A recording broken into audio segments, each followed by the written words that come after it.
Yeah. Take my dogs. Who's your dogs? Morty and Pippa. Oh, Morty and Pippa. It's good to see you again. Yeah, I remember their assessment. Thank you. Take care.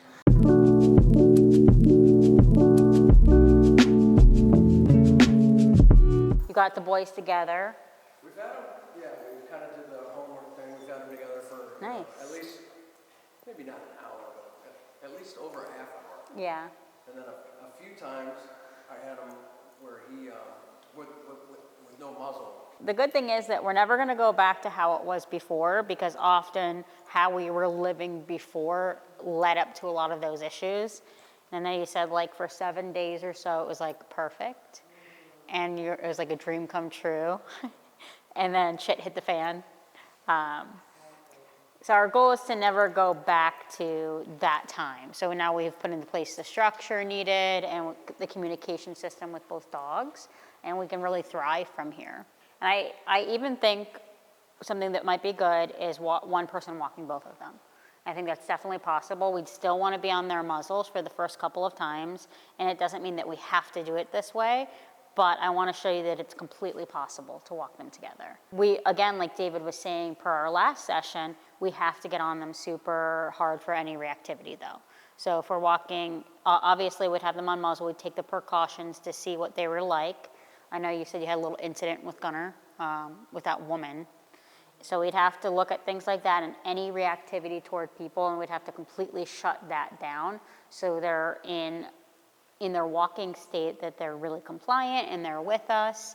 And once we start to notice like no reactivity toward anybody, we can consider walking them together without the muzzles one day. Just kind of up to how much we're directing them on the walk. I think like a walk together might be a good bonding experience. Obviously, we just want the muzzles to be on.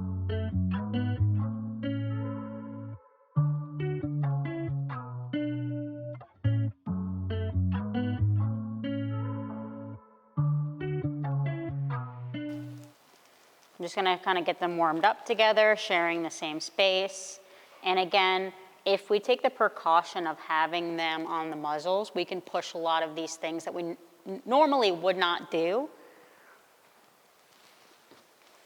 So sharing a bed together, maybe with muzzles on in the next week or so. Maybe getting them out on a walk together. The more exposure we can get, and the more behaviors we can start to correct for, the better they're gonna become.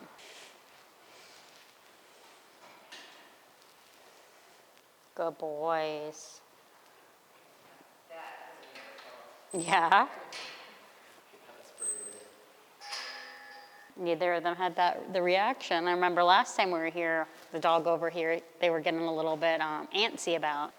So going into that the next week or so, I'd say super on top of them, as we know that their brain is going to be adjusting a little bit from not having the chemical in their brain.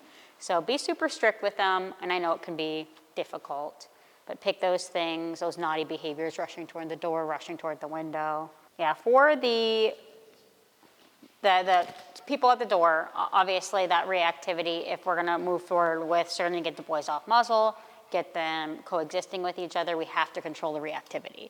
So I know it's hard as like human error to be like, oh, fuck, where's the buzzer? Like, where did I leave it this time? Remember, set up the scenario.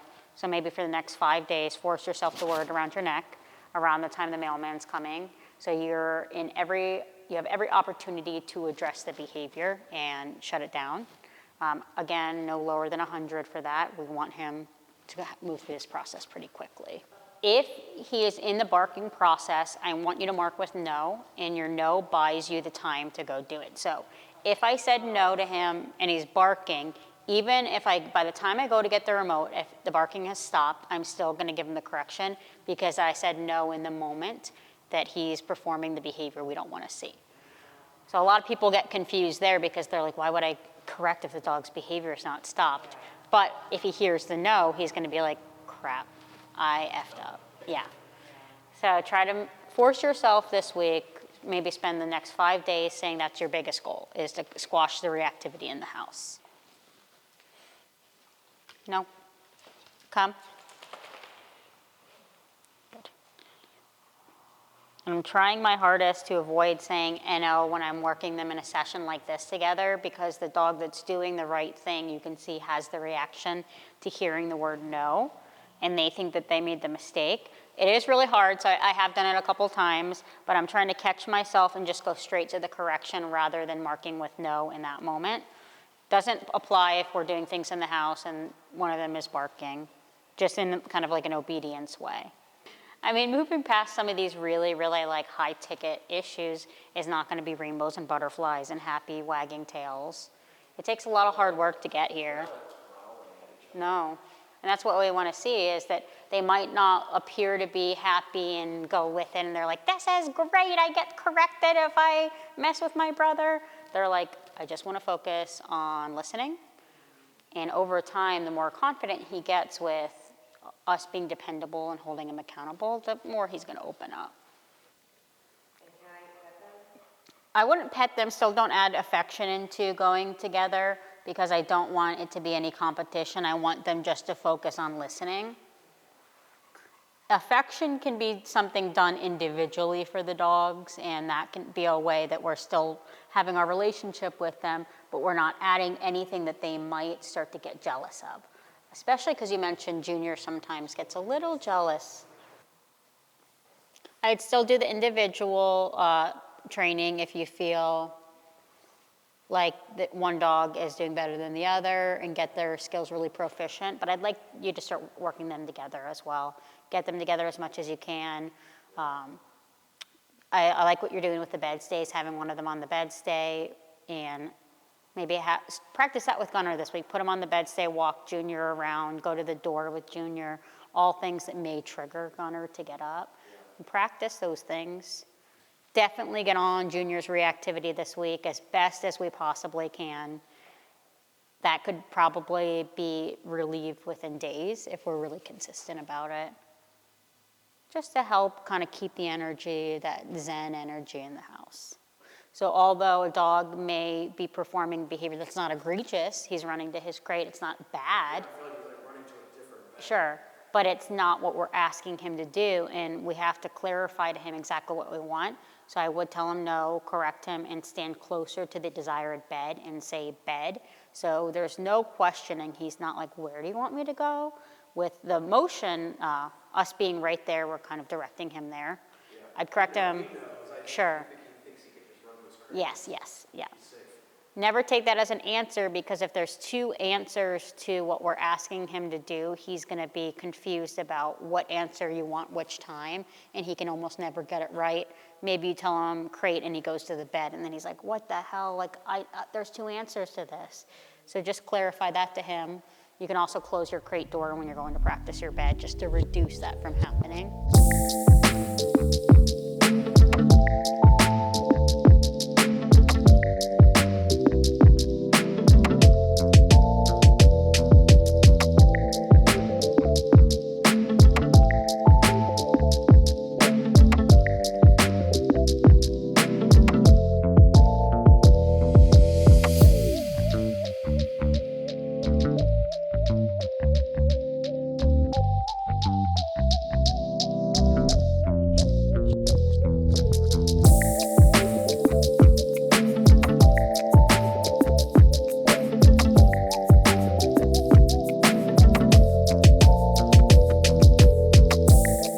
How do you guys feel about today's session? Really good. Really good. If you can get them out for walks together this week, I definitely try, get comfortable with it. You can do it, you can go together, and one person can stay if you feel more comfortable as you're building confidence around them. Still stay careful with the muzzles. If we don't push this stuff, we're never gonna get to a point that they're able to coexist. Yeah. With the training, I would do bed stays together and just drills like we did today. Definitely want to hear that we're getting on top of any remaining reactivity, whether that's at the windows, at the fence line, anything like that.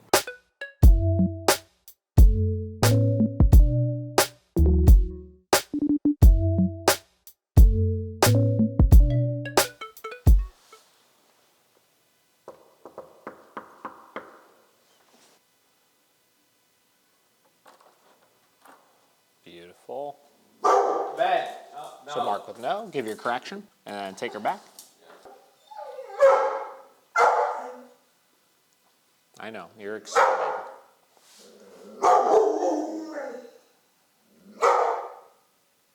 That's how I got her last time after a while. And then Yeah, she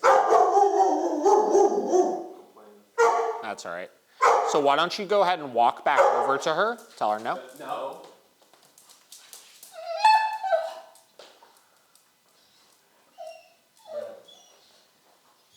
Very good. And go ahead and give her a down command. Down. Stand up straight. Tell her no. No. Oh. Down. Oh. No.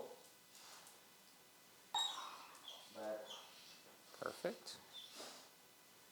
Down. There you go. And we're going to enforce that down as well on the bed, just for a little extra stability. And we'll just let her hang out for a minute. So the braking is normal initially. Obviously, I just want you to make sure that your timing is good as far as the mark, the correction, and then taking her back and resetting her, which seems pretty good so far, obviously. Now, your next couple of repetitions, what you're gonna do is if she does break it, you don't have to worry about trying to like catch her or anything. Just give your correction, I'll ignore her, and then I want you to go back to the bed because I want you to be able to get her to disengage from me to get back to the bed. Okay. Does that make sense? Yeah.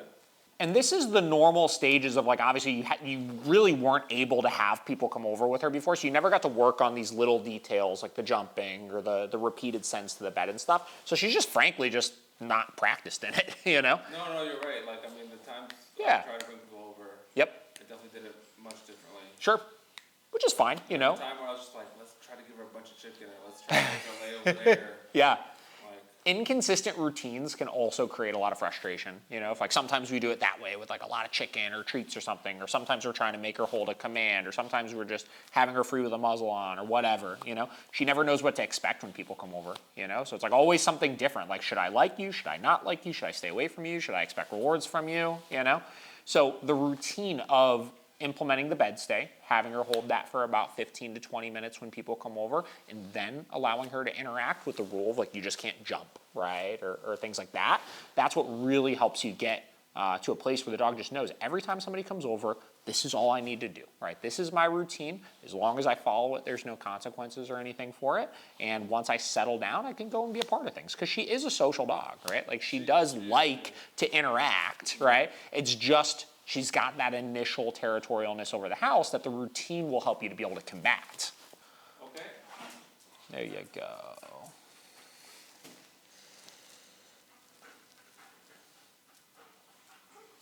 She's like, let me get a toy.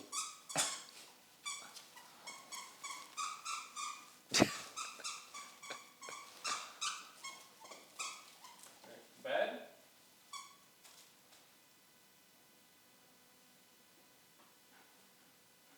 No. Bed.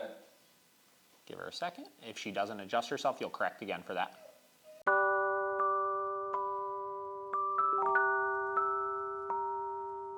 Now, do I think she was necessarily being disobedient there? No, right? But nonetheless, it still wasn't the correct decision, and we've got to continue following through to get that clarity out of things. And what we'll probably find is the next couple of repetitions here, she might mess up one more time, but she'll probably be much more clear with it because we worked through that hurdle. Now, one thing I was going to say is like when she had that toy and you gave the bed command, and you saw for a second she thought about stopping at the water bowl and getting a drink, right? Yeah, I thought about it. I was like, wait, what do I do? Yeah. No, so if she would have stopped and started drinking out of it, I would have given a correction for that still. Again, we're not restricting her access to water by any means. We just let her guzzle down a whole bunch of it just a minute ago. So sometimes they'll use little things like that or picking up a toy or whatever to kind of test where that boundary is. And like, can I get away with this? Can I get away with this? You know? All right, go ahead and release it. Okay. Very good.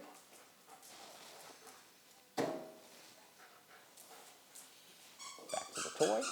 Bed?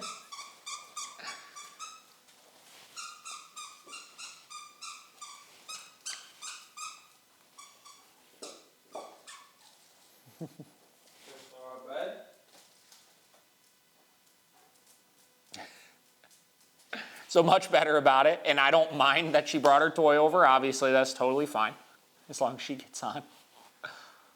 And then we'll give her a second, and we'll do like 2 more reps of this. Okay. This looks good. She's getting more focused on you by the rep here. And then once we do 1 or 2 more reps here, what we'll do is we'll start adding some distractions back in. So we'll simulate leaving, coming back in, knocking, stuff like that. You know, it's cool though. You could see like almost in her mind though, like this is kind of, it's turning into like a game, you know, which is good. Like we don't want that, like obviously you have to do the training, but through repetition of it where you could release and then go grab your toy and sniff around, and then we put you back on, then you do it good and we release you, right? It becomes almost fun for the dog. This is where everybody and their mother tell, like I just had a phone consult with somebody else who has a German Shepherd that, similar situation to her, right? Some of the reactivity issues and things like that. And they were like, yeah, it's a working line Shepherd. Like, you know, it's like they need a job, but I can't provide one. Like I have a full-time job myself, you know? And it's like, this is the job, you know, is just implementing training and structure in your day-to-day where it's not taking extra things that you're needing to do. It's just implementing clear routines and training processes for the things that you're already doing so that they have that kind of sense of purpose. It's like, okay, cool, I do this, right? Like Vinny, I could ask him to do my Malinois, I could ask him to do the dumbest little things, like when people come over and stuff like that. And it's like, he gets so focused, like, yeah, this is my job right now. Right. Yeah, I mean, I feel like ever since I had our done really well about doing the physical Yeah. stimulation, like we walk, Sure. run, but I never really was good about The mental. engaging, like the mental side of things. Yeah, and it's hard because like with some dogs, like you have to get that initial breakthrough. They got to realize there's like some consequences for some of this stuff first so that they can get out of that like monkey brain state of mind. Like she's definitely guilty of that, of having the monkey brain.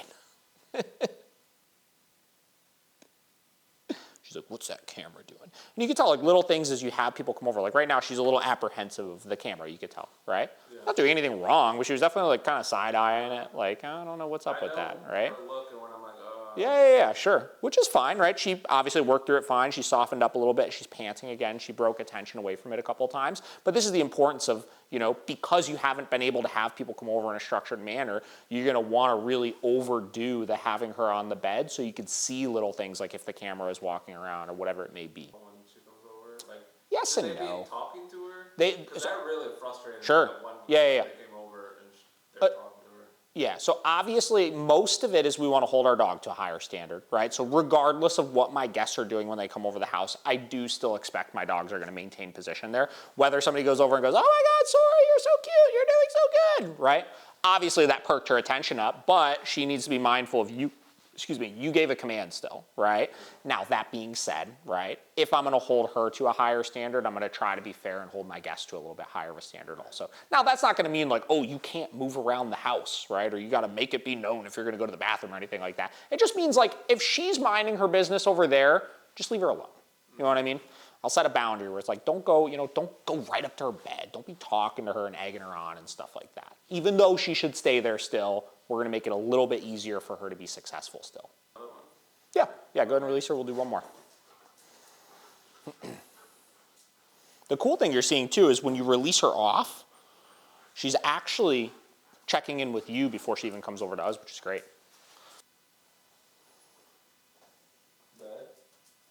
Beautiful.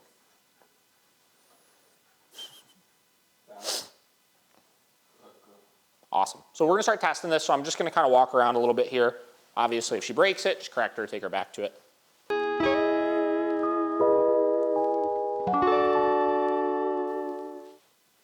All right, so I'm just gonna walk out the door and then back in.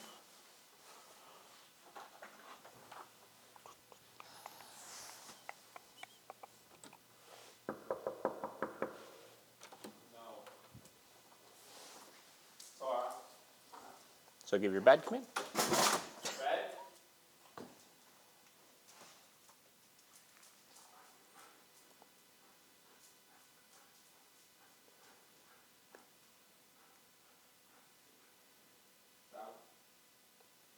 Cool, and we'll try that a couple more times.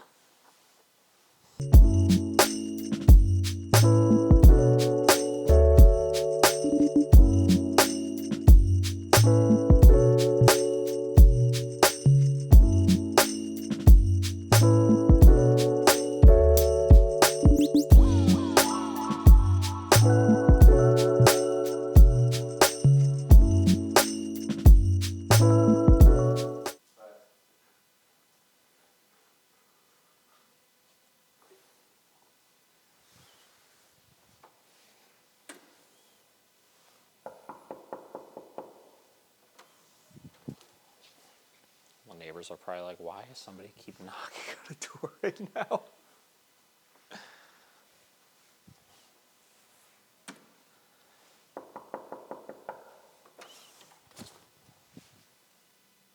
And one more.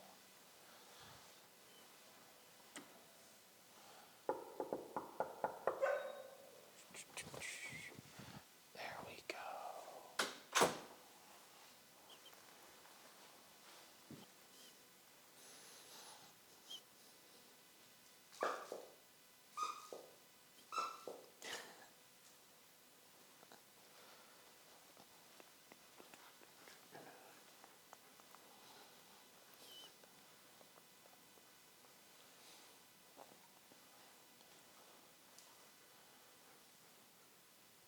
Very good.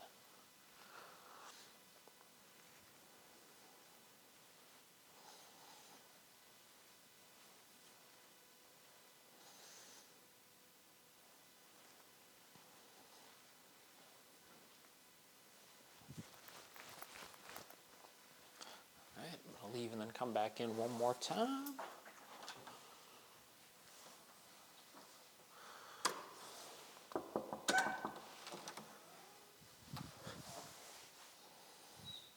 Much better. Much better. Starting to put her head down there.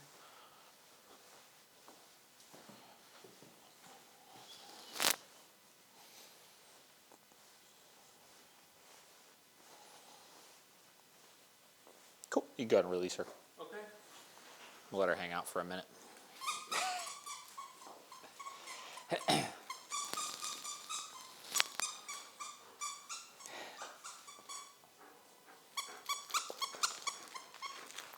Yeah. I'm just surprised she hasn't been eyeing me down. Yeah. Well, again, we've put a lot of structure into this already. Yeah. And again, we started creating a little bit of a game out of it to her. And then, there you go.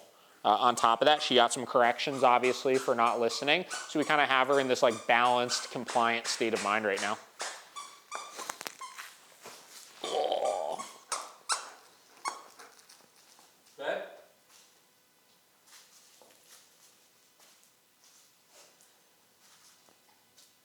Perfect.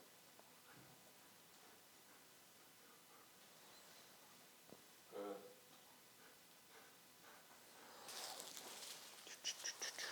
And now, obviously, we're combining the bed stay with just impulse control around some of her high-value objects, right?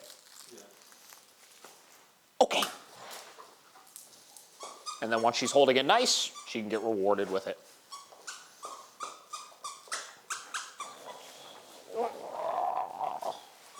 First handful, nice and easy like that. Your next couple, you could throw it a little bit harder. Bed?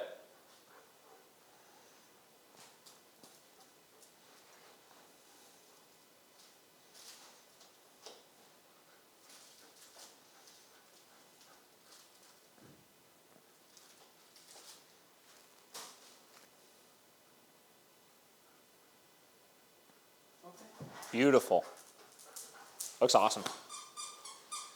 Obviously, do the same deal with the ball when you're outside with your downstay. Easy throws for your first couple. Then you could like really chuck the thing, right? A lot of people start right away with like whipping it. And she kept messing up and then Yeah. just threw it like a couple Yep, feet, yep. and then that was fine. Yes, yeah, and then just build your way up just like we did with that. Cool, that looks really fantastic. You just gotta practice that a little bit more. Again, continue keeping her on the bed when guests are over, but make sure that you could call her away, right? So when they, have them simulate that knock on the door, get her on the bed. If she gets off, correct her, and then make her disengage and go to the bed. You'll notice that'll be a big difference. And like, what time would you say, like, if I'm doing that for a little bit, and then now finally it's like, all right, I want to watch TV. Sure. Do I keep her on the bed the whole time? Are you talking there's somebody else here still? Yeah. Yeah, if somebody else is here and she doesn't really know them, continue keeping her on it, right, initially. Until you've seen enough situations that used to set her off and they don't set her off anymore. That's what you're looking for. I know. And will this be like unique to people, like certain people, or you think after a while it's kind of like the same? Yeah, after a while, because I did so much of this with my Malinois, with new people, at this point, all I need to do is 10 minutes when somebody comes in. he chills out, and then I release him, he can be a part of everything, right? We're looking to use this to desensitize her to the people coming and the going and the going to the bathroom and the going to grab, you know, a glass of water and like all that kind of stuff, right? And you just got to get some wins with it, right? You got to be able to go a month and a half saying, wow, I had a bunch of people come over and she was just good. She held it the whole time. Maybe she was a little barky and stuff initially, right? But she wound up chilling out and then wasn't concerned about them anymore. Okay. So. Yeah, I mean, that time my friend was over, Yeah. she barked like almost the entire time. Yep. Yeah. And the Not bad, yes. but she barked. Which is normal, right? Because it's frustrating initially. It's God, like I'm never forced to stay here. You know what I mean? So it's frustrating for them, and they're still going to let some of that energy out. And we even saw that initially when I walked in, but she settled down much faster. And you'll notice the next time you do it, it's going to be even easier. The next time, even easier, et cetera, et cetera. All right. So real quick before you start going, because she's already real hyped, right? So what I want you to do is just hold the handle, give your come command, and right away you got to enforce this just like you would if she were off leash. Yep. So we don't want any pulling or anything here.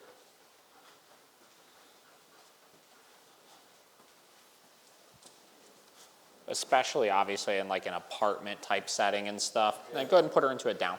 Down? You want in your hallways, getting in the elevator, stuff like that, like really, really, really over the top structure, because you don't have control over, like if a dog suddenly comes out of that door, this elevator door opens and there's one in there or something like that. So you want to go into every single situation prepared, like downstay right now, just in case that happens, right? So she's already focused in and in a good mindset. I've done a lot better reinforcement when we're coming out. Sure. I mean, this is Yep. just kind of inside, but it's usually when we're coming out. It's just, Yeah. Mm-hmm. So just right away, man, on top of it. Like you could even, like as soon as you get out the door, like when you go to close that door behind you, downstay, right? Strongly enforced. You know, nice good walking coming out, things like that. And still try to loosen up on that leash even more. Fight that urge to keep shortening it up, because you'll notice you'll just make it shorter and shorter and shorter and shorter until it's like tension, tension, tension.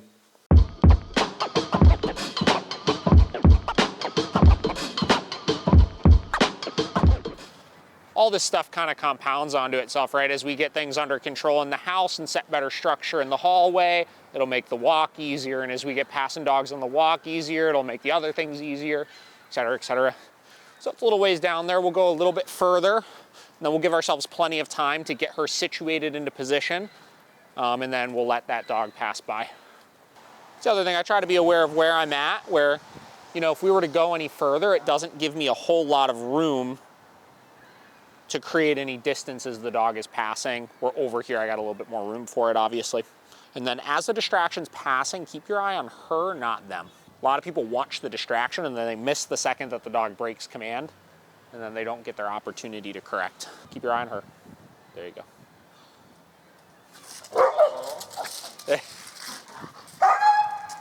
And then tell her down. down. There we go. And that's why, again, you want to watch her with it. And again, good timing on your correction and everything. You got her situated back in right away. And in fairness, the other dog lunged also, which is the hardest situation. Oh, I didn't even see it. Oh, yeah. Well, because you were watching her, which is good, right? But that obviously makes it harder. But nonetheless, we got to work through those things.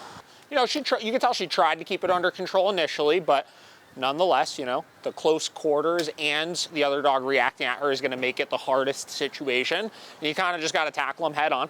Like I said, your timing with everything was great, so we just need to get a couple more repetitions of it in. And knowing that's something she struggles with, right? You might even consider, like, they got this new, like, dog park up here, or dog daycare up here right there. Yeah. And then the dog park up, down a little ways. Stuff like that, you know, taking her near it and just working downstays around it and stuff like that could be a really good idea.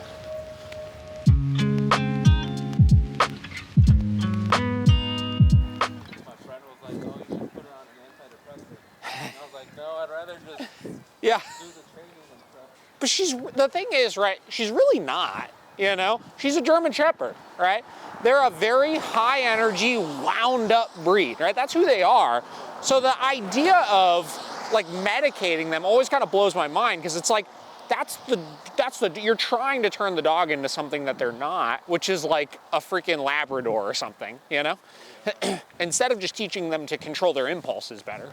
Well, the interesting thing, right, is like the coolest thing about dogs like her is when you do have a bunch of friends who start off like, they're scared of her, right? They don't want to come over the house. They say, oh, you got to medicate your dog. You got to do this, you got to do that. And then you put in the work, right? And you get her to a place where she doesn't need all of those things. It's a really big testament to them that, hey, your dog is probably capable of much more than you think as well. Very good.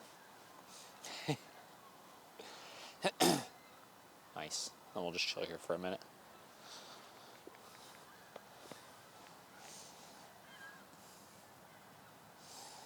Now, obviously, you could bring some like treats and stuff on your walk with you, and like, do you have some on you? Yeah. Oh, perfect. So watch her, and if she breaks focus from the dog, you could tell her good and reward her. Okay. She doesn't have to look at you. I just want to see her look away from the dog. Good. Perfect.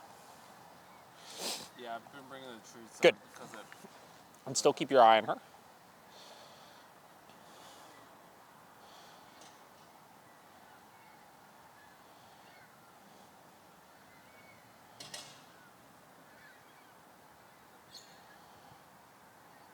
Right there. good. Perfect. That's great. I like it. All right, let's go ahead and cruise back this way.